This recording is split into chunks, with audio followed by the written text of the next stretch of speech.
Another question that I got recently is, what motivates you when you're feeling low?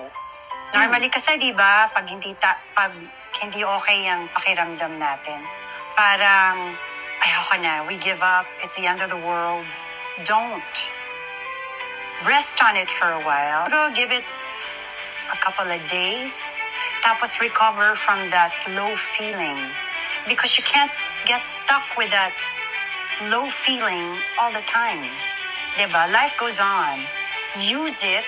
Pag may nangyaring hindi maganda sa inyo, use it as a weapon para you can do better. Madami pa pong magandang mangyayari sa buhay natin. But we have to think that and believe that, diba?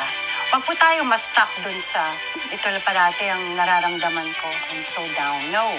Namnamin natin yun, but know that you can always do better. Wala naman po nagsabi na ang dali-dali ng buhay. Kung madali po ang buhay, di lahat po tayo okay. Pero syempre, the getting there is the learning process. So wag po kayong mawalan ng loob. You will get there.